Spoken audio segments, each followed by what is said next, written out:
नमस्कार दोस्तों, आप सभी का हमारे चैनल पर स्वागत है। दोस्तों, आज की इस वीडियो के अंदर हम लूसेंट बायोलॉजी जी के जितने भी ऑब्जेक्टिव क्वेश्चंस बनते हैं जो कई कॉम्पिटिटिव एग्जाम्स के अंदर पूछे भी गए हैं और पूछे जा सकते हैं, उन सभी को इस वीडियो के माध्यम से हम डिस्कस करेंगे। और आपसे निवेदन है कि आप हमारे चैनल पर पहली बार विजिट कर रहे हैं तो कृपया चैनल को सब्सक्राइब जरूर करें और इस बेल आइकन को भी दबा दें ताकि जैसे ही हम कोई नई वीडियो अपलोड करते हैं तो आपको उसका नोटिफिकेशन मिलता रहे। आज की इस वीडियो के अंदर हम पादप जगत का वर्गीकरण, इस चैप्टर पर जितने भी ऑब्जेक्टिव क्वेश्चंस बनते हैं लगभग 133 क्वेश्चंस इस वीडियो में हम डिस्कस करेंगे, तो वीडियो के अंत तक बने रहें। चलिए बिना किसी देरी के वीडियो को स्टार्ट करते हैं। नंबर 1, पहला क्वेश्चन, निम्नलिखित में से किसे वर्गीकी का पितामह कहा जाता है? वर्गीकी को इंग्लिश में टैक्सोनॉमी कहते हैं और फादर ऑफ टैक्सोनॉमी। इसका जो सही आंसर है option C, Carolus Linnaeus. Carolus Linnaeus को वर्गीकी का पितामह कहा जाता है क्योंकि इन्होंने सबसे पहले जीवों के वर्गीकरण करने का प्रयास किया। इन्होंने द्विनाम पद्धति दी थी जिसके अंदर पादप जगत और जंतु जगत दो भाग थे। क्वेश्चन नंबर सेकेंड, द्विनाम पद्धति का प्रतिपादक कौन? अभी आपको बताया मैंने कि द्विनाम पद्धति जो है वो कैरोलस लीनियस साइंटिस्ट ने दी थी। क्वेश्चन नंबर सेकेंड, वर्गीकरण का प्राकृतिक सिस्टम किस वनस्पति वैज्ञानिक ने प्रस्तुत किया?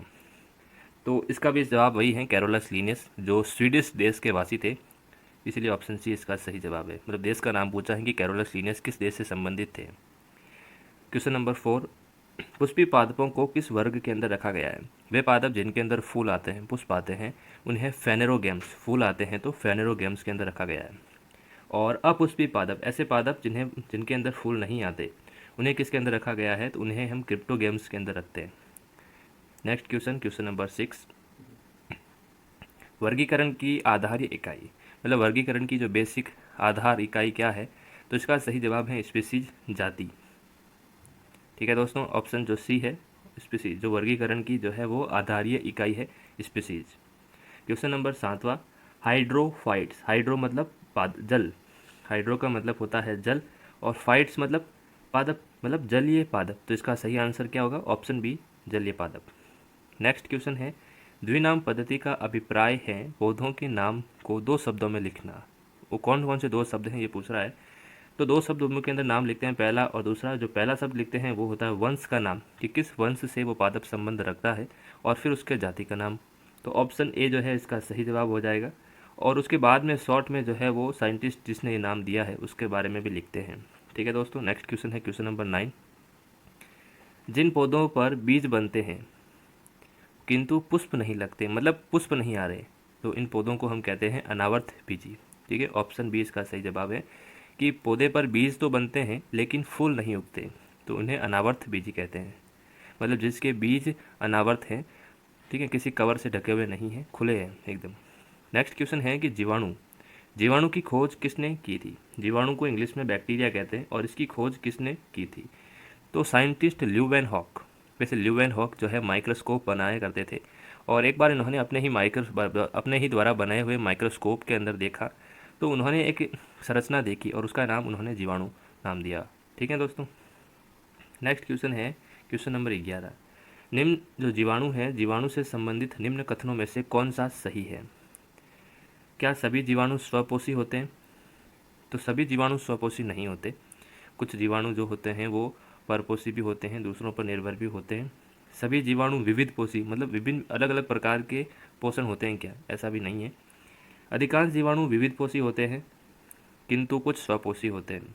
ऑप्शन सी इसका सही जवाब है क्योंकि जो जीवाणु है उसके अंदर एक जीवाणु है जिसका नाम है नील हरित शैवाल, साइनोबैक्टीरिया नाम है, और वो साइनोबैक्टीरिया जो है अपना भोजन स्वयं बना सकते हैं। ठीक है दोस्तों, और बाकी के जितने भी हैं वो अलग अलग जो है माध्यम से भोजन प्राप्त करते हैं। तो ऑप्शन जो सी है इसका सही जवाब है कि अधिकांश जीवाणु तो विविध पोषी है, मतलब अलग अलग जो है माध्यमों से पोषण प्राप्त करना, और स्वपोषी का मतलब है जो भोजन अपना स्वयं बना सकता है। और स्वयं कौन बनाता है? साइनोबैक्टीरिया नाम का जो जीवाणु है वो। क्वेश्चन नंबर 12, जीवाणुओं को पौधा माना गया है। जीवाणुओं को पौधा क्यों माना गया है? ऐसी क्या समानता है जीवाणुओं और पौधों में? चलिए चार ऑप्शन में से एक चूज करते हैं। ऑप्शन ए, ये गति नहीं कर सकते, गति कर सकते हैं, तो ये तो जो है वो गलत है। इनमें कठोर कोशिका भित्ति होती है। सोचिए इस ऑप्शन के बारे में। हम नेक्स्ट पढ़ते हैं। ये विखंडन के द्वारा गुणन कर सकते हैं। क्या पादपों में ऐसा होता है? बिल्कुल नहीं। ये सभी जगह पाए जाते हैं, तो इससे तो कोई मतलब नहीं। तो ऑप्शन बी पर आप ध्यान से देखिए कि आपने अगर पादप की संरचना के बारे में पढ़ा हो तो पादप की जो बाहर की जो संरचना होती है एक कठोर कोशिका का आवरण होता है और उसे हम कोशिका भित्ति के नाम से जानते हैं। और इसी तरीके का आवरण जो है वो जीवाणुओं के अंदर भी पाया जाता है, जिसे हम कोशिका भित्ति के नाम से ही जानते हैं। और ये समानता है जीवाणु और जो है वो पादपों के अंदर। तो ऑप्शन जो बी है वो इसका सही जवाब होने वाला है। क्वेश्चन नंबर 13, जीवाणु कोशिका में नहीं होता, मतलब ऐसी क्या सर इन चारों ऑप्शन में से हैं जो जीवाणुओं के अंदर नहीं पाई जाती। कोशिका भित्ति जीवाणुओं के अंदर पाई जाती है। राइबोसोम जीवाणुओं के अंदर पाया जाता है या नहीं पाया जाता है, राइबोसोम पाया जाता है। जीव द्रव्य कला मतलब कोशिका झिल्ली जो है वो पाई जाती है। सूत्रकणिका, देखो माइट्रो जो ये जीवाणु है, अब जीवाणुओं के बारे में आपको यह ध्यान रखना है कि जीवाणु एक अविकसित कोशिका है, जिसे हम कहते हैं प्राक केंद्र की कोशिका होती है, प्रोकैरियोटिक कोशिका होती है। और इनके अंदर जो दोहरी झिल्ली युक्त कोशिकांग नहीं पाए जाते। और माइट्रोकॉन्ड्रिया जिसे हम सूत्रकणिका हिंदी में कहते हैं, इसके चारों तरफ एक जो है वो दोहरी झिल्ली पाई जाती है, दोहरी झिल्ली वाला कोशिकांग होता है। और इस तरीके के दोहरी झिल्ली वाले कोशिकांग जो है जीवाणु की कोशिका में नहीं पाए जाते, चाहे माइट्रोकॉन्ड्रिया हो, चाहे वास्तविक केंद्रक हो, जितने भी कोशिकांग हैं जिनके अंदर झिल्ली पाई जाती है वो नहीं पाए जाते। नेक्स्ट क्वेश्चन है, जीवाणुओं की साधारण आकृति क्या होती है, मतलब अधिकांश जीवाणु किस आकृति के होते हैं। तो इसका ऑप्शन है छड़ रूपी बेसिलस। ठीक है, हालांकि सर्पिल रूप में भी जो है जीवाणु पाए जाते हैं, गोल रूप में भी पाए जाते हैं और कोमा रूप में भी पाए जाते हैं, लेकिन जो साधारण आकृति है ज़्यादातर जीवाणु जो है वो छड़ रूपी होते हैं।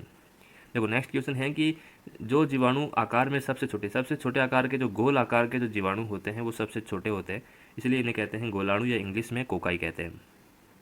अगला है क्वेश्चन 16 नंबर, एक गोल जीवाणु क्या कहलाता है। अभी तो बताया कि गोल जीवाणु को हम कहते हैं कोकस।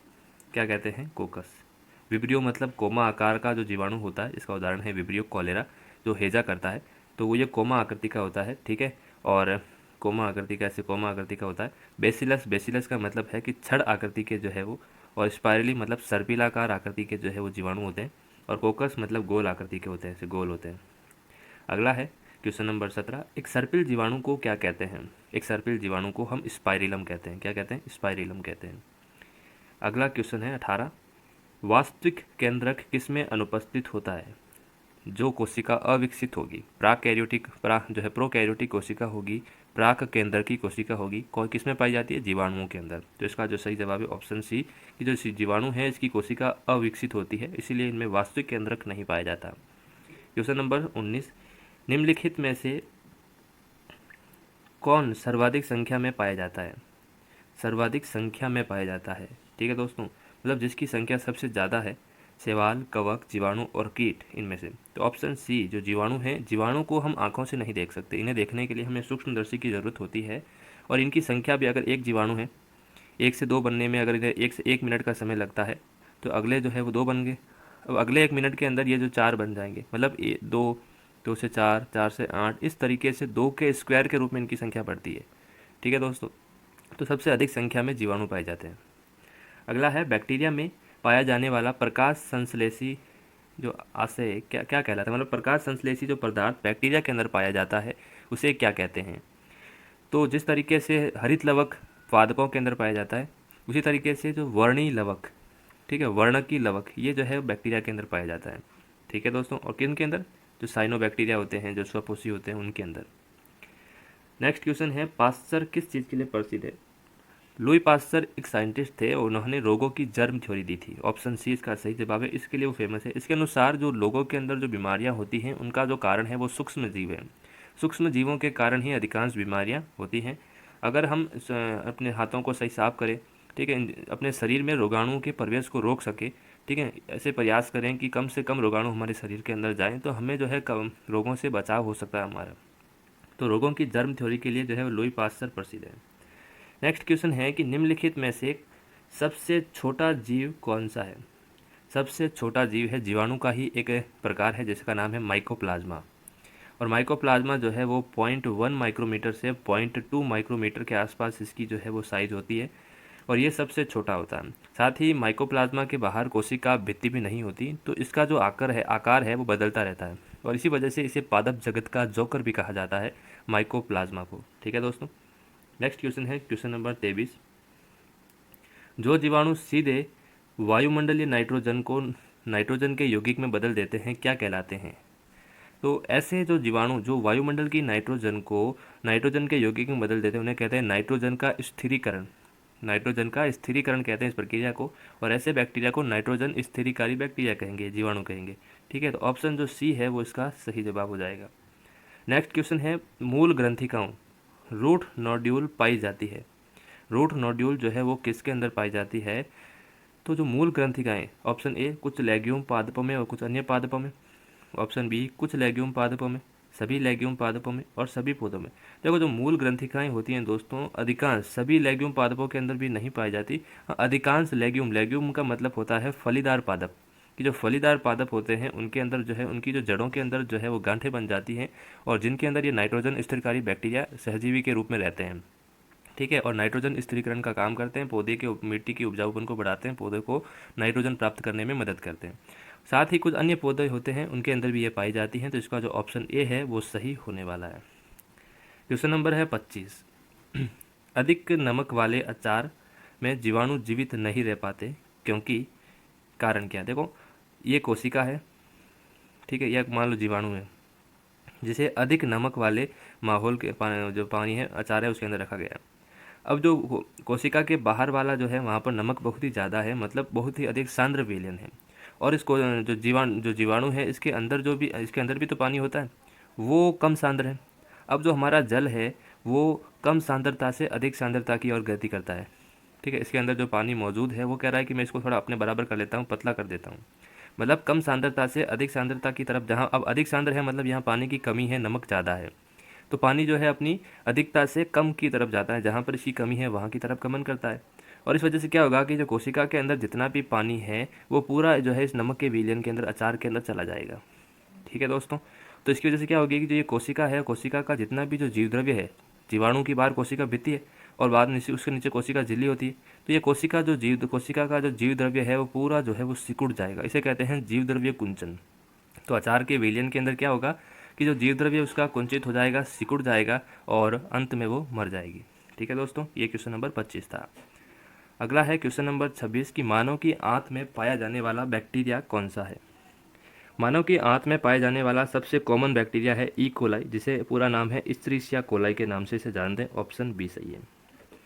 क्वेश्चन नंबर 27, तपेदिक जिसे हम टीबी कहते हैं, पूरा नाम इंग्लिश में ट्यूबरकुलोसिस कहते हैं, और ये किसके द्वारा होता है, किस बैक्टीरिया के द्वारा होता है? टीबी एक जीवाणु जनित रोग है दोस्तों। किसके द्वारा होता है? Mycobacterium tuberculosis. ठीक है, माइकोबैक्टीरियम वंश का एक जीवाणु है जो टीबी करता है। नेक्स्ट क्वेश्चन है, भोजन की विषाक्तता उत्पन्न होती है। एक बैक्टीरिया है जिसका नाम है कोलोस्ट्रोडियम बोटुलिनम। ऑप्शन बी का कोलोस्ट्रोडियम बोटुलिनम। ये बोटुलिनम जब डब्बा बंद भोजन होता है, ठीक है, जब भोजन पड़ा है और ऊपर से हमने ढक्कन दे दिया, ठीक है, अब ये बैक्टीरिया अंदर क्या करेगा कि कुछ विष, जिसे हम कहते हैं बोटुलिनियम विष, क्या ना, बोटुलिनम विष कहते हैं, ये इसके अंदर जो है बना देता है, और जब इस भोजन को अपन खाते हैं तो हमारे अंदर भोजन विषाक्तता हो जाती है। ठीक है दोस्तों, याद रखिएगा कोलोस्ट्रोडियम बोटुलिनम, और ये कोलोस्ट्रोडियम बोटुलिनम जो है भोजन की विषाक्तता के लिए उत्तरदायी है। नेक्स्ट क्वेश्चन है, एंटीबायोटिक अधिकांशतः प्राप्त होती हैं। दोस्तों एंटीबायोटिक जो होती है, एंटी मतलब अगेंस्ट और बायोटिक्स मतलब जीव, कौन से जीव जो रोग उत्पन्न करते हैं उनके अगेंस्ट। और एंटीबायोटिक हमें कवकों से भी प्राप्त होती है और साथ में जीवाणुओं से भी प्राप्त होती है, दोनों से प्राप्त होती है, लेकिन ज़्यादा किसी अधिकांश एंटीबायोटिक जो है वो हमें जीवाणुओं से प्राप्त होती है। ठीक है दोस्तों, तो ऑप्शन जो सी है इसका सही जवाब है। नेक्स्ट क्वेश्चन है, यदि एक जीवाणु प्रति 20 मिनट में विभाजित होता है, मतलब एक जीवाणु था, ठीक है, और 20 मिनट के अंदर वो दो जीवाणु बनाता है, विभाजित होकर 2 जीवाणु बनाता है, ठीक है, तो 2 घंटे में कितने जीवाणु बनेंगे? तो सीधा सा तरीका है कि अगर, अब आपको पता है कि जीवाणु 1 से 2, 2 से 4, मतलब 2 के जो है वो n फॉर्म, ठीक है, 2 की घात n के रूप में जो है वो विभाजित होता है। अब यहाँ पर n क्या है कि अगर 20 मिनट में जो है वो विभाजित होता है एक बार, तो 2 घंटे में तो आपको n का मान ज्ञात करना है। सबसे पहले n कैसे ज्ञात करोगे? 2 घंटे में कितने मिनट होते हैं? 120 मिनट, उसमें 20 का भाग दे दीजिए, ठीक है, तो कितने आते हैं? 6 आएंगे। अब 2 के ऊपर जो है आप 6 लिख दीजिए, कितने मिलेंगे 2 के ऊपर 6 लिखने पर? 64। ठीक है, आप जोड़ लीजिए। तो ऑप्शन जो है वो सी, ऑप्शन डी जो है इसका सही जवाब होगा। 64 जो है वो जीवाणु बन जाएंगे 2 घंटों के अंदर, अगर कोई जीवाणु 20 मिनट में विभाजित होता है तो। इस तरीके से जितने भी क्वेश्चंस आते हैं वो आप सॉल्व कर लीजिएगा, आसान तरीका है दोस्तों। नाइट्रोजन यौगिकों में निम्नलिखित में से कौन सी फसल सहायक है? देखो, अभी लेग्यूम पादप लेग्यूमिनेसी की बातें की थी, मतलब फलीदार जो पादप होते हैं उनकी जड़ों के अंदर जो है से गांठें पड़ जाती हैं, और इन गांठों के अंदर जो नाइट्रोजन को स्थिरीकरण करने वाले जीवाणु जो है सहजीवी के रूप में निवास करते हैं। ठीक है, दोनों का भलाई, एक को रहने के लिए जगह मिल जाती है और एक को जो है नाइट्रोजन स्थिरीकरण वाले पदार्थ मिल जाते हैं, सहायता मिल जाती है नाइट्रोजन में। ठीक है, नेक्स्ट क्वेश्चन है 32वां। नाइट्रोजन स्थिरीकरण में लैग हीमोग्लोबिन का क्या काम है? दोस्तों, जो नाइट्रोजन व जो लेग्यूम पादपें होती है, इन गांठों के अंदर क्या होता है कि जो बैक्टीरिया निवास करते हैं इनको करना है नाइट्रोजन का स्थिरीकरण, और ये अपना जो काम करते हैं, इन काम के दौरान इनको ऑक्सीजन की बिल्कुल भी ज़रूरत नहीं होती। अगर ऑक्सीजन उपलब्ध हो जाती है तो इनका काम रुक जाता है। ठीक है, वो अपना काम ढंग से नहीं कर पाते। इनको अगर अब ढंग से काम करना है तो ऑक्सीजन की अनुपस्थिति चाहिए, और इस ऑक्सीजन को हटाने के लिए एक सब पादप जो है एक इलाज ढूंढते हैं लैग हीमोग्लोबिन के रूप में। ये लैग हीमोग्लोबिन जो है इनकी जड़ों में बनता है, और ये लैग हीमोग्लोबिन ऑक्सीजन को जो है वो खींच लेता है, अपने से बांध देता है, ताकि वो जो लेग्यूमिनेसी पादपों की जड़ों के अंदर जो नाइट्रोजन स्थिरीकरण वाले जो बैक्टीरिया है वो आसानी से काम कर सकें। तो ये काम करता है। अब ऑप्शन कौन सा सही है? ऑक्सीजन का अवशोषण करना। ऑप्शन जो ए है वो इसका सही जवाब होगा, ऑक्सीजन का अवशोषण करना। लैग हीमोग्लोबिन, नाम ढंग से पढ़ लेना, लैग हीमोग्लोबिन। ठीक है, हीमोग्लोबिन नहीं है, लैग हीमोग्लोबिन है, और ये पादपों की जड़ों में ऑक्सीजन का अवशोषण करता है। जबकि हीमोग्लोबिन हीमोग्लोबिन जो हमारे खून के अंदर पाया जाता है, हमारे रक्त के अंदर पाया जाता है, वो गैसों का जो है वो परिवहन में मदद करता है। ठीक है, नेक्स्ट क्वेश्चन है, निम्नलिखित में से कौन सा रोग बैक्टीरिया से होता है? तपेदिक, अभी हमने तपेदिक के बारे में पढ़ा था, इसे जो है वो ट्यूबरकुलोसिस टीबी के नाम से भी जानते हैं, और ये बैक्टीरिया के द्वारा होता है। पीलिया वायरस के द्वारा होता है, चेचक भी वायरस के द्वारा होता है, और मम्स भी वायरस के द्वारा होता है। नेक्स्ट क्वेश्चन है 34वां। मृदा में धान की पैदावार बढ़ाने के लिए मुक्त जीवी जीवाणु कौन सा है? अब पैदावार बढ़ाना मतलब नाइट्रोजन सब्सटेंस जो है वो ज़्यादा मिलेगा, उपजाऊपन बढ़ेगा भूमि का, और उसके लिए हम एनाबीना का इस्तेमाल करते हैं। ये नाइट्रोजन का स्थिरीकरण करते हैं, मतलब वातावरण से नाइट्रोजन इसको नाइट्रोजन जो होती है गैस, उसे सीधे नाइट्रोजन यौगिक में बदलने का क्षमता रखते हैं ये, और ये मृदा की उपजाऊपन को बढ़ाएंगे। मृदा की उपजाऊपन बढ़ेगा तो पैदावार बढ़ेगी। ठीक है दोस्तों, क्वेश्चन नंबर 35वां। प्रशीतन, प्रशीतन का मतलब है कि जो हम फ्रिज का इस्तेमाल करते हैं उसे कहते हैं प्रशीतन हिंदी में, और ये खाद्य परीक्षण में मदद करता है। किस तरीके से प्रशीतन? मतलब फ्रिज में हम क्या करते हैं, भोजन ठंडा, फ्रिज कैसा होता है? ठंडा होता है, मतलब टेम्परेचर जो है वो, तापमान जो है वो कैसा होता है? कम होता है, और कम टेम्परेचर पर, कम तापमान पर जो है वो कोई भी जो है वो जीव है वो वृद्धि नहीं कर पाता है। ठीक है, कम से कम वृद्धि कर पाता है, उसकी जो अभिक्रियाएं होती हैं वो रुक जाती हैं, और यही वजह है कि जो ठंडे या फ्रिज के अंदर हमारा भोजन ज़्यादा समय तक बचा रह जाता है, ख़राब नहीं होता। तो इसका सही जवाब कौन सा है कि जीवाणु को मार कर नहीं, ऐसा नहीं होता। जैव रासायनिक अभिक्रियाओं की जो दर होती है वो कम हो जाती है। ऑप्शन जो बी है वो इसका सही जवाब होगा। ठीक है दोस्तों, दही जमाने में निम्नलिखित में से किस सूक्ष्म जीव का प्रयोग किया जाता है? देखो, दही जमाने के लिए लैक्टोबैसिलस, ठीक है, लैक्टिक एसिड बैक्टीरिया लैक्टोबैसिलस जो होते हैं वो दही जमाने के लिए प्रयोग में लिए जाते हैं। आपको याद रखना ये सारी चीज़ें। अगला सवाल है, निम्नलिखित में से किसके द्वारा दूध खट्टा होता है? तो सीधी सी बात है कि दूध को खट्टा, खट्टा मतलब उसके अंदर लैक्टिक एसिड बनने लग जाता है, और वो कौन करता है? लैक्टिक एसिड बैक्टीरिया की वजह से होता है। तो बैक्टीरिया इसका सही जवाब हो जाएगा। नेक्स्ट क्वेश्चन है कि दूध के दही के रूप में जमने का क्या कारण है? तो वही फिर से वही सवाल, लैक्टोबैसिलस। ये एग्जाम में आए हुए सवाल हैं, इसलिए बार बार पूछे जा लिखे, सेम टू सेम लिखा। किस तरीके से पूछे जा सकते हैं, अलग अलग टाइप से पूछे जा सकते हैं एक ही क्वेश्चन को। ठीक है, ऑप्शन सी लैक्टोबैसिलस इसका सही जवाब है। निम्न में से कौन सा सहजीवी नाइट्रोजन स्थिरीकरणीय जीवाणु है? तो सीधा सा है कि राइजोबियम। देखो, सहजीवी, एक अभी कुछ देर पहले हमने पढ़ा था एनाबीना, वो मुक्त जीवी है, मतलब मृदा के अंदर भी रहता है और पौधों की जड़ों के अंदर भी रहता है। जबकि राइजोबियम जो है वो सहजीवी है। सहजीवी का मतलब है कि इसे जो है वो जड़ों के अंदर ही रहना है, ये मृदा के अंदर रहकर काम नहीं कर सकता जब तक जड़ों के अंदर नहीं जाएगा। ठीक है, पौधे की जड़ों में सहजीवी के रूप में निवास करता है। सहजीवी का मतलब कि थोड़ा फायदा राइजोबियम का, थोड़ा फायदा पादप का, दोनों मिलजुल कर काम कर रहे हैं, इस प्रकार के संबंध को सहजीवी संबंध कहते हैं, और राइजोबियम इसका जवाब है। राइजोबियम जो है वो सहजीवी संबंध के रूप में नाइट्रोजन स्थिरीकरण करने वाला जीवाणु है। नेक्स्ट क्वेश्चन है कि सर्वप्रथम वायरस की खोज किसने की थी? वायरस की खोजकर्ता कौन है? इवानोस्की। ऑप्शन जो बी है इसका सही जवाब, याद रखना भी। विषाणु क्या है? विषाणु माने जाते हैं, देखो विषाणु को सजीव और निर्जीव के बीच की कड़ी मानी जाती है, क्योंकि जब ये बाहर किसी भी, देखो ये मान लो कि ये वायरस है, ठीक है, ये वायरस है, ये वायरस इस मिट्टी में पड़ा है, तो मिट्टी में जब ये रहेगा, ठीक है, तो ये निर्जीव की तरह रहेगा। लेकिन जैसे ही किसी सजीव की कोशिका में घुस जाएगा या सजीव के अंदर घुस जाएगा, किसी भी जीव के अंदर चला जाएगा, तो वहाँ पर फिर उसकी जो है मशीनरी का मतलब जितने भी प्रोटीन बनाने की प्रक्रिया है उन सब पर अपना कब्जा कर लेगा और वहाँ पर फिर अपनी संख्या बढ़ाना स्टार्ट कर देगा, वो अपनी संख्या बढ़ाना स्टार्ट कर देगा। ठीक है दोस्तों, तो यहाँ पर वो सजीव की तरह कार्य करने लग जाता है, मतलब सजीव और निर्जीव के बीच की योजक कड़ी होती है। ठीक है दोस्तों, तो ऑप्शन जो सी क्या है, सजीव नहीं है, सजीव नहीं कह सकते, निर्जीव भी नहीं कह सकते, सजीव और निर्जीव के बीच की एक ट्रांजिशनल ग्रुप होता है, बीच की कड़ी होती है। ऑप्शन जो है वो सी इसका सही जवाब है। अगला सवाल है, निम्नलिखित में से किस में एंजाइम नहीं होता। अभी बताया मैंने कि विषाणु जो होता है एक, इसके खुद के पास कुछ नहीं होता, जब ये मृदा के अंदर होता है तो निर्जीव की तरह पड़ा रहता है, लेकिन जैसे ही किसी जीव के अंदर जाता है तो उसके सारे मशीनरी जितने भी एंजाइम है, प्रोटीन बनाने की जितनी भी प्रक्रियाएं होती हैं उन पर कब्जा कर लेता है और अपनी संख्या बढ़ाना शुरू कर देता है। तो विषाणु के पास खुद का एंजाइम नहीं होता, खुद का प्रोटीन बनाने का सिस्टम नहीं होता। नेक्स्ट क्वेश्चन है 43, TMV पूरा नाम है टोबैको मोज़ेक वायरस। ठीक है, तंबाकू मोज़ेक वायरस कह सकते हैं, और वायरस हैं तो सीधा से हैं कि इसका संबंध विषाणुओं से होगा, ऑप्शन सी। नेक्स्ट क्वेश्चन है हाइड्रोफोबिया। हाइड्रो मतलब जल, फोबिया मतलब डर लगना, जल से डर लगना, और ये जो है इसका दूसरा नाम हम कह सकते हैं रेबीज, कि रेबीज जिसमें कुत्ता काटता है, कुत्ते काटने की वजह से ये बीमारी होती है। ठीक है, ये जो रेबीज वायरस होता है वो हमारे शरीर के अंदर चला जाता है और फिर हमें रेबीज रोग हो जाता है, और ये रेबीज का जो कारण है वायरस है, रेबीज वायरस। ठीक है, तो ऑप्शन जो सी है वो सही होगा कि हाइड्रोफोबिया जो है वायरस की वजह से होता है। ठीक है दोस्तों, नेक्स्ट क्वेश्चन है, कुत्ते काटने से जिस विषाणु के द्वारा घात रोग उत्पन्न होता है क्या कहलाता है। तो हाइड्रोफोबिया या रेबीज। ठीक है, रेबीज का ये लक्षण है हाइड्रोफोबिया। नेक्स्ट क्वेश्चन है, चेचक के टीके का विकास किसने किया था। एडवर्ड जेनर नाम के साइंटिस्ट थे और उन्होंने चेचक के टीके का विकास किया था दोस्तों।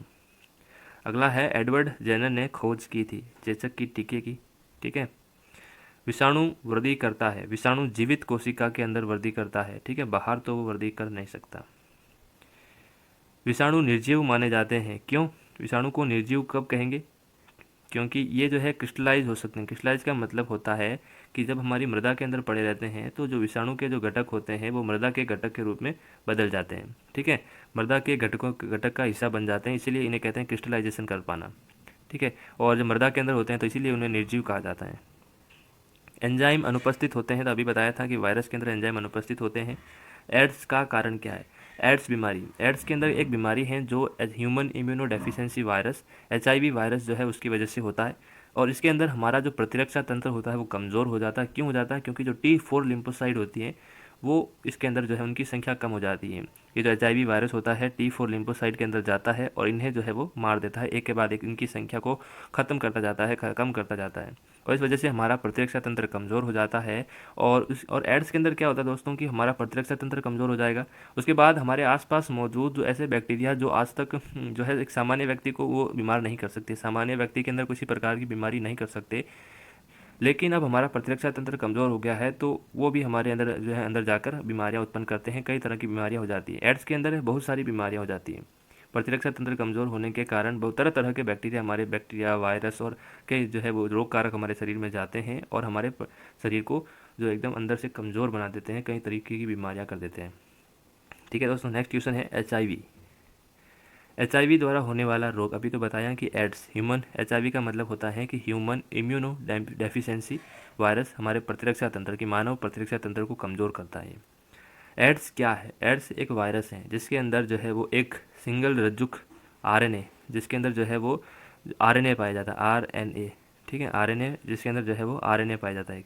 सिंगल रज्जुक मतलब एक सिंगल रज्जुक होता है, मतलब सिंगल रज्जुक का मतलब जो है वो एक होता है, दोहरी रज्जुक का मतलब उसके अंदर जो है वो दो पाए जाएंगे। ठीक है, तो HIV वायरस के अंदर ये सिंगल रज्जुक RNA पाया जाता है। नेक्स्ट क्वेश्चन है कि एड्स का कारण सीधा सा है वायरस, एड्स एक वायरस है।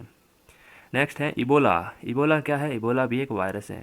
ठीक है दोस्तों, एड्स फैलता है, एड्स जो है वो हमारे शारीरिक द्रव्य जो होते हैं ना उनकी वजह से फैलता है। ठीक है, शारीरिक द्रव्य, हाथ मिलाने से ये नहीं फैलता, कीटों से नहीं फैलता, श्वास की तरह भी नहीं फैलता, शारीरिक संपर्क मतलब हमारे जो लिक्विड बॉडी फ्लूइड होते हैं, जैसे जो है वो सेक्सुअल एक्टिविटी करते हैं तो उस दौरान हमारा जो सीमन है वो सीमन की वजह से जो फीमेल बॉडी के अंदर फैल सकता है। मतलब जब शारीरिक जो बॉडी फ्लूइड होते हैं हमारे शारीरिक द्रव्य संपर्क में आते हैं उनकी वजह से फैल सकता है। आप हॉस्पिटल में जाते हो और किसी एक्स जो है ए नाम का व्यक्ति है उसको सुई लगाई और उसको एड्स था और वही सुई फिर आपको लगा दी। ठीक है, तो अब ए को एड्स था, अब बी को भी एड्स हो जाएगा। मतलब जो है वो खून की वजह से फैल सकता है। अगर कोई माता प्रेग्नेंट माता है, गर्भवती महिला है और उसको एड्स हो रखा है, ठीक है, तो उसके बच्चे के अंदर भी जो है, उसका जो बच्चा होगा उस बच्चे के अंदर भी जो है वो एड्स होने की पूरी संभावना रहेगी। ठीक है, तो इस तरीके से फैलता है ये। अगला है कि भाई विषाणुओं को, ऑप्शन 57 नंबर क्वेश्चन है, विषाणुओं में क्या होता है। देखो जो विषाणु होते हैं उसके सबसे बाहर की तरफ एक प्रोटीन का जो है वो कवरिंग होती है और बीच में उसका जो है वो न्यूक्लियस, मतलब वो जो अनुवांशिक जो है वो पदार्थ होता है, जेनेटिक मटेरियल होता है।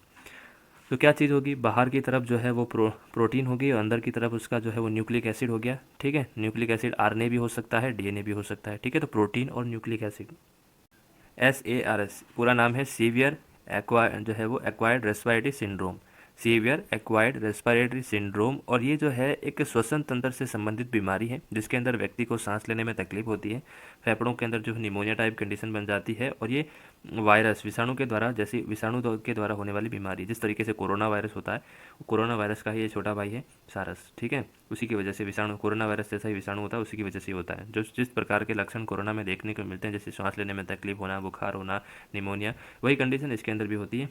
ठीक है, और विषाणु के द्वारा होता है। नेक्स्ट क्वेश्चन है खसरा, खसरा जो है निम्नलिखित संक्रमण के कारण होता है। तो खसरा जो होता है वो वायरस के द्वारा होता है। ठीक है दोस्तों, नेक्स्ट क्वेश्चन है निम्नलिखित में से कौन सा रोग विषाणु के कारण होता है। तो विषाणु चेचक विषाणु के द्वारा होता है। ठीक है, मलेरिया जो है वो प्लाज्मोडियम जो है के द्वारा होता है, जो कि एक प्रोटोजोआ है। और हेजा जो है जीवाणु विब्रियो कॉलेरा के द्वारा होता है, इसका तो पता नहीं। जंतुओं में होने वाली फुट एंड जो है माउथ रोग किसके कारण होता है। फुट एंड माउथ रोग के अंदर जो है वो हमारे पैरों पर और मुंह पर लाल लाल चकत्ते बन जाते हैं और ये वायरस के द्वारा होने वाली बीमारी है। अगला है आलू का मोज़ेक वायरस, आलू का पेड़ के पत्तियां होती है उनके अंदर विषाणु लग जाते हैं, वायरस लग जाता है, उसकी बीमारी होती है, विषाणु के द्वारा होता है। मोज़ेक शब्द का मतलब है विषाणु। ठीक है, वायरस। अगला है शैवाल विज्ञान, कि में शैवाल विज्ञान के अंदर शैवालों का अध्ययन करेंगे, तो ऑप्शन डी जो है सही हो जाएगा।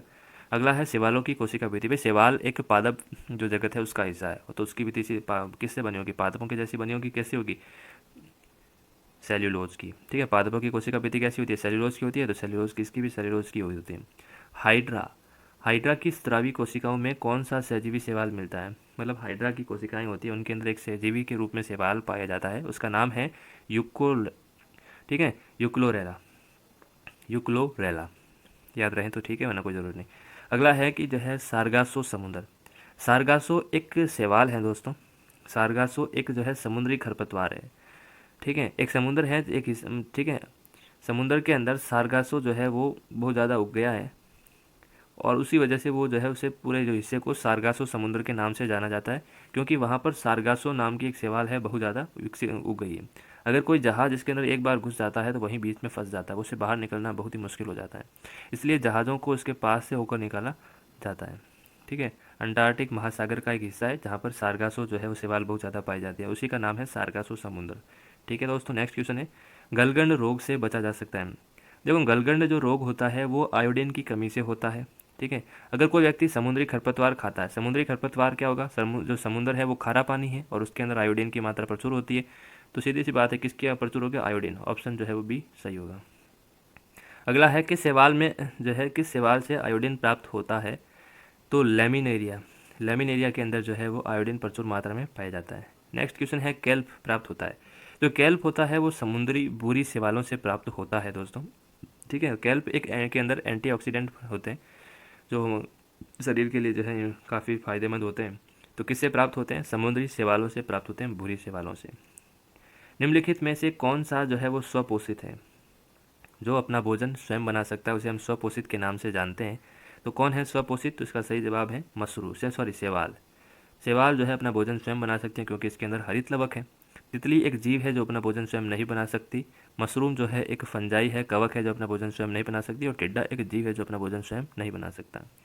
नेक्स्ट क्वेश्चन है निम्नलिखित में से कौन सा एक जीव चावल की फसल के लिए जैव उर्वरक का जो है क्या करता है, कार्य करता है। चावल की फसल में जैव उर्वरक की तरह कार्य करने वाला, और जैव उर्वरक जो है वो नील हरित शैवाल। जो नील हरित शैवाल एक प्रकार का बैक्टीरिया है दोस्तों। ठीक है, जो स्वपोषी बैक्टीरिया होता है, साइनोबैक्टीरिया, उसका नाम है नील हरित शैवाल, और ये जैव उर्वरक की तरह काम करता है चावल की फसल के अंदर।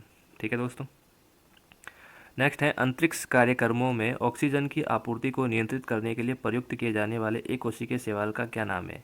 क्लोरेला। क्लोरेला का इस्तेमाल जो अंतरिक्ष कार्यक्रम होते हैं वहाँ पर इसका इस्तेमाल किया जाता है और ये ऑक्सीजन की आपूर्ति प्रदान मतलब ऑक्सीजन छोड़ता है, ऑक्सीजन की आपूर्ति प्रदान करता है। स्पेस में जो जाते हैं जो स्पेस यात्री वो अपने साथ इस शैवाल को लेकर चले जाते हैं क्योंकि ये ऑक्सीजन छोड़ती है। नेक्स्ट क्वेश्चन है लाल सागर का लाल रंग। लाल सागर का लाल रंग की एक शैवाल है उसकी वजह से होता है। दोस्तों याद रखिएगा कि लाल रंग लाल शैवाल की वजह से होता है। एगार एगार किससे प्राप्त होता है? एगार एगार जो है एक सेमी जो है वो जेल जैसी संरचना होती है, सेमी सॉलिड होता है और ये समुद्री खरपतवारों से प्राप्त होता है और वो समुद्री खरपतवार जो है एक शैवाल होती है उससे प्राप्त होता है। ठीक है दोस्तों, वनस्पति जगत के गैर हरित विषम पोषित पौधे कौन से होते हैं? गैर हरित हैं और विषम पोषी है मतलब वो हरे रंग के नहीं हैं, और विषम पोषी मतलब वो अपना भोजन स्वयं नहीं बना सकते। ठीक है, तो इसका सही जवाब है फंजाई। जो कवक होते हैं उनके पास हरित लवक तो है नहीं, जबकि एल्गी एल्गी कहते हैं शैवाल को, शैवाल पादप जगत का हिस्सा है, इसके पास हरित लवक भी है, अपना भोजन स्वयं बना सकती है, जबकि ये नहीं बना सकती। मांस और फर्न ये भी जो है वो पादप जगत के अंतर्गत आते हैं, पौधे हैं। ठीक है, ऑप्शन बी है इसका सही जवाब दोस्तों। नेक्स्ट क्वेश्चन है कि कवकों की जो है वो कोशिका भित्ति किससे बनी होती है? क से कवक, क से काइटिन। काइटिन और हेमीसेलुलोज की कोशिका भित्ति बनी हुई रहती है, याद रखिएगा। नेक्स्ट क्वेश्चन है कवकों के द्वारा जो है रिजर्व संचित भोजन किस रूप में संचित होता है? मतलब कवक जो है अपना भोजन ग्रहण करने के बाद जो बचा कुचा भोजन होती है वो संचित करती है, वो किस रूप में संचित करती है? तो इसका सही जवाब है ग्लाइकोजन। ठीक है दोस्तों, पादपों के अंदर स्टार्च के रूप में संचित होता है, जबकि जो कवक है उनके अंदर जो है वो ग्लाइकोजन के रूप में संचित होता है। नेक्स्ट क्वेश्चन है कि सभी कवक सदैव होते हैं। जो सभी कवक होते हैं, सीधी सी बात है कि कवक अपना भोजन स्वयं तो बना नहीं सकते, और कवक जब अपना भोजन स्वयं नहीं बना सकते तो वो क्या करते हैं, अलग अलग माध्यमों से भोजन प्राप्त करने की कोशिश करते हैं। इसी वजह से इन्हें विविध पोषी के नाम से जाना जाता है। ठीक है दोस्तों, नेक्स्ट क्वेश्चन है माइकोराजा। माइकोराजा सहजीवी संबंध है किन किन के बीच का? माइकोराजा, माइको मतलब होता है कवक, माइकोलॉजी नाम सुना होगा, कवक का अध्ययन, तो माइको मतलब कवक और राइजा मतलब होता है रूट्स। ठीक है, पौधे की जड़ों से संबंधित है, मतलब कवक और जड़ों का संबंध, तो ऑप्शन बी कवक और उच्च पादपों की जड़ों के बीच का जो है सहजीवी संबंध होता है, जिसमें दोनों को फायदा होता है, दोनों मिलजुल कर रहते हैं, उसे कहते हैं सहजीवी संबंध। नेक्स्ट क्वेश्चन है कि वृक्षों की छाल पर उगने वाले कवक को क्या कहते हैं? जो वृक्ष है, वृक्षों की छाल पर उगने वाले कवकों को हम क्या कहते हैं? भाई जो ऊपर वाला जो छाल होता है उसे हम कहते हैं कॉर्टेक्स। ठीक है, तो कॉर्टेक्स है, कॉर्टिकोलस नाम इसका जो है वो याद रहेगा, कॉर्टिकोलस। अगला है गोबर। तो गोबर पर उगने वाले कवक क्या कहते हैं? गोबर को हम क्या कहते हैं? गाय की पोटी, तो उसी से गाय को क्या कहते हैं? काऊ, और गाय काऊ की पोटी क्या कहते हैं? कॉप्रोफिलस, मतलब फिलस मतलब लाइक, पसंद करने वाले, तो कॉप्रोफिलस जो है इसका सही जवाब हो जाएगा। नेक्स्ट क्वेश्चन है निम्नलिखित में से किसमें क्लोरोफिल नहीं होता? शैवाल में तो होता है, ब्रायोफाइटा भी पादप जगत का है, इसमें भी होता है, टेरिडोफाइटा में भी होता है।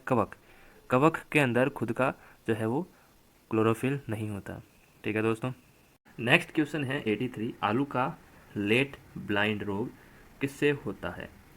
दोस्तों आलू का लेट ब्लाइंड रोग एक कवक है जिसका नाम है फाइटोप्थोरा इन्फेस्टेंस, इसके द्वारा होता है। ठीक है दोस्तों, ऑप्शन जो सी है इसका सही जवाब है। 84, डबल रोटी के निर्माण में काम आने वाली शैवाल कौन सी है?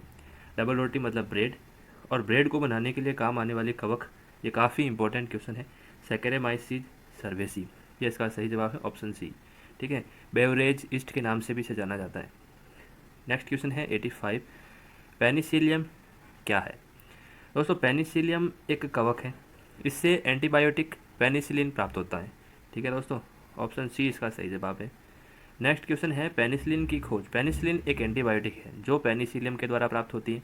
ठीक है, पेनिसिलियम क्या है? एक कवक है, और इसकी खोज किसने की थी? Alexander Fleming. अलेक्जेंडर फ्लेमिंग जो है एक बार पेनिसिलियम जो कवक है उस पर काम कर रहे थे, और उन्होंने अचानक संयोगवश इस एंटीबायोटिक की खोज हुई, और ये पहली एंटीबायोटिक थी जिसकी खोज हुई थी। ठीक है दोस्तों, दुनिया की पहली एंटीबायोटिक है पेनिसिलिन।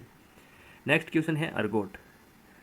अर्गोट किससे प्राप्त होता है? दोस्तों अर्गोट एक ऐसा सब्सटेंस है जिसको खाने के बाद जीवों को नशा हो जाता है। ठीक है, हेलुसिनोजन हो जाता है, और ये एक कवक है जिसका नाम है क्लेविसेप्स पर्प्यूरा, इससे प्राप्त होता है। ऑप्शन बी जो है इसका सही जवाब है। नेक्स्ट क्वेश्चन है औद्योगिक स्तर पर पेनिसिलिन का जो है किससे प्राप्त की जाती है? दोस्तों पेनिसिलिन इन चारों से प्राप्त होती है।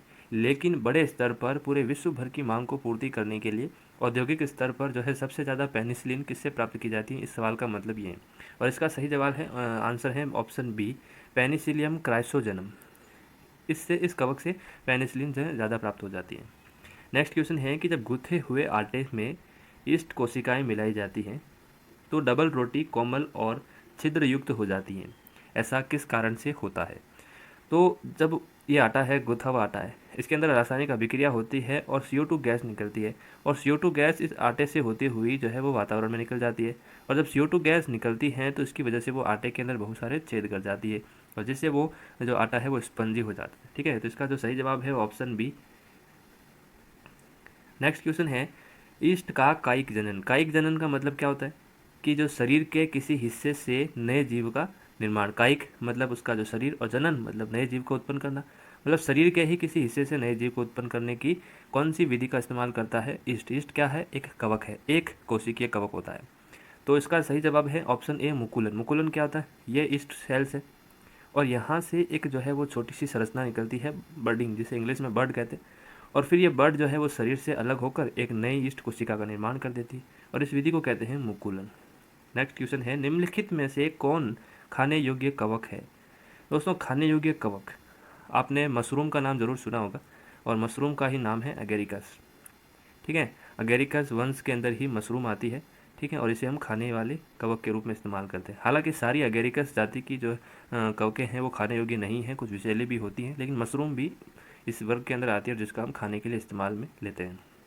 नेक्स्ट क्वेश्चन है, LSD। LSD एक ऐसा मतलब नशीला पदार्थ है जो पादप या कवक बनाती है, और वो क्लेविसेप्स ग्रुप से संबंधित है, और इसे खाने के बाद व्यक्ति जो है वो नशीला हो जाता है, नशा चढ़ जाता है, हेलुसिनोजन हो जाता है। और किससे प्राप्त होता है, LSD कवक से प्राप्त होता है सवाल, अगर आप ऑप्शन बी जो है इसका सही जवाब है। नेक्स्ट क्वेश्चन है, विस्तृत स्पेक्ट्रम एंटीबायोटिक प्रतिजैविकी किससे उत्पन्न होती है। दोस्तों, विस्तृत स्पेक्ट्रम का मतलब पहले आपको पता होना चाहिए। देखो, दो प्रकार के बैक्टीरिया होते हैं, ग्राम पॉजिटिव और ग्राम नेगेटिव। ठीक है, ऐसी एंटीबायोटिक जो केवल ग्राम पॉजिटिव को या केवल ग्राम नेगेटिव को जो है मारती है या उनकी वृद्धि को रोकती है, उन्हें कहते हैं नैरो स्पेक्ट्रम, संकीर्ण स्पेक्ट्रम। और जो दोनों को मार देती है उन्हें कहते हैं विस्तृत स्पेक्ट्रम एंटीबायोटिक। और अब किससे प्राप्त होती है, तो ऑप्शन जो ए है, स्ट्रेप्टोमाइसिस। स्ट्रेप्टोमाइसिस जो हमें एंटीबायोटिक प्राप्त होती है वो विस्तृत स्पेक्ट्रम एंटीबायोटिक होती है। ऑप्शन ए जो है इसका सही जवाब है। नेक्स्ट क्वेश्चन है कि स्ट्रेप्टोमाइसिन को किसने पृथक किया, मतलब किसने बनाया इनको। तो इसका सही जवाब है वॉक्समैन। वॉक्समैन ने जो है वो स्ट्रेप्टोमाइसिन को बनाया था। नेक्स्ट क्वेश्चन है कि टिक्का रोग, ठीक है, टिक्का रोग किस में होता है। तो ये टिक्का जो रोग होता है ये भी कवक के द्वारा ही होता है, और मूंगफलियों के अंदर होता है। ठीक है दोस्तों, मूंगफलियों की जो पत्तियां होती हैं उन पर भूरे रंग के जो है वो चकत्ते बन जाते हैं। ठीक है, उसे टिक्का रोग के नाम से जानते हैं, और ये कवक के द्वारा होने वाला रोग है। अगला सवाल है, गन्ने में लाल सड़न रोग किसकी वजह से होता है। तो सड़ने वाला काम भी कवक से ही संबंधित है, तो गन्ने का लाल सड़न रोग भी कवक के द्वारा होता है। अगला सवाल है 97 कि सामान्य खाद्य छत्रक क्या है। सामान्य खाद्य छत्रक, आपने इस तरीके की जो छतरी कई जगहों पर देखी होगी और लोग खाने के लिए भी इस्तेमाल करते हैं। इसका नाम है मशरूम। ठीक है, और मशरूम क्या है, एक कवक है। मशरूम जो है वो कवक की जाल से बनी हुई एक संरचना होती है, ठोस संरचना होती है। तो ऑप्शन जो है सी, कस कस कर, मतलब एकदम ठोस संरचना होती है, और कवक के जाल का जो है वो ठसाठस भरे कवक जाल। ये ऑप्शन जो सी है वो इसका सही जवाब है। ठीक है दोस्तों, NDA के अंदर पूछा गया हुआ सवाल है। नेक्स्ट क्वेश्चन है, मशरूम क्या है। मशरूम के बारे में भी हम बात कर चुके हैं, मशरूम जो है वो कवक है। अगला सवाल है, प्रथम वियुक्त प्रतिजैविक कौन सा था, मतलब सबसे पहली कौन सी प्रतिजैविक की खोज की गई थी। ठीक है, तो इसका जो सही जवाब है अभी पहले मैंने बताया कि पेनिसिलिन। अलेक्जेंडर फ्लेमिंग ने पेनिसिलिन की खोज की थी। अगला सवाल है कि एथलीट फुट नामक बीमारी किससे होती है। तो एथलीट फुट नामक कवक की वजह से ही होती है। ठीक है दोस्तों, पैरों की जो है ये बीमारी होती है कवक की वजह से होती है। नेक्स्ट क्वेश्चन है कि निम्नलिखित में से कौन सा एक कवक एवं उच्च पादपों की जड़ों के बीच सहज मतलब कार्यात्मक संबंध, मतलब अपने अपने काम के लिए संबंध बना के रखते हैं। तो माइकोराइजा के बारे में आप पहले जान चुके हैं। माइको मतलब होता है कवक, और राइजा मतलब होता है रूट्स, तो मतलब कवक और जड़ों के बीच का संबंध। ऑप्शन डी हो गया। नेक्स्ट क्वेश्चन है एफ्लाविस। एफ्लाविस जो होता है वो एस्परजिलस फ्लेविस नाम की एक कवक है, उससे प्राप्त होता है। ठीक है, टॉक्सिक होता है, जहरीला होता है। अगला सवाल है डबल रोटी के निर्माण में रिपीट हुआ सवाल है। सैकेरामाइसिस सर्वेसी नाम है, बीवर्स ईस्ट के नाम से भी जाना जाता है। लाइकेन, अब यहाँ पर क्या कह रहे हैं कि लाइकेन जो एक नग्न चट्टान पर भी पारिस्थितिक अनुक्रम को प्रारंभ करने में सक्षम है, ये तो लाइकेन की विशेषता है। वास्तव में किस काम हमें इस सवाल के अंदर बताना है कि लाइकेन किन किन से मिलकर बना हुआ है। तो आपको याद रखना है कि जो लाइकेन होती है वो शैवाल और कवक का संबंध होता है, सहजीवी संबंध होता है। नेक्स्ट क्वेश्चन है निम्नलिखित में से क्या CO2 का सर्वोत्तम सूचक है। दोस्तों लाइकेन, इसका सही जवाब है लाइकेन। लाइकेन जो है वो प्रदूषण का सूचक भी है। ऐसी जगह जहाँ पर प्रदूषण ज़्यादा है, जहाँ पर SO2 की मात्रा ज़्यादा है, वहाँ पर लाइकेन नहीं पाया जाएगा। ठीक है दोस्तों, अगर कहीं पर लाइकेन पाया जा रहा है इसका मतलब वो एरिया जो है वो स्वच्छ है, वहाँ पर प्रदूषण बहुत ही कम है, नहीं के बराबर है।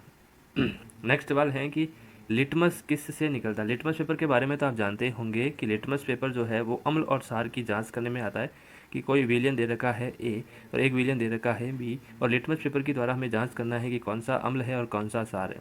ठीक है, तो लिटमस पेपर डालेंगे तो देखेंगे कि अगर लिटमस पेपर जो है वो लाल से नीला हो गया तो इसका मतलब वो क्षार है, और अगर नीले से लाल हो गया तो इसका मतलब वो जो है अम्ल है। ठीक है, और ये अब सवाल क्या है कि लिटमस किस से प्राप्त होता है, तो लिटमस जो है वो लाइकेन से प्राप्त होता है। ठीक है, नेक्स्ट क्वेश्चन है कि लाइकेन इनमें कवक और शैवाल के मध्य सहजीवी संबंध क्या कहलाता है। सीधी सी बात है कि जो दोनों मिलजुल कर काम करते हैं। ठीक है, और इनके बीच का जो सहजीवी संबंध है वो क्या कहलाता है, हेलोटिज्म। क्या कहलाता है, हेलोटिज्म, ऑप्शन ए।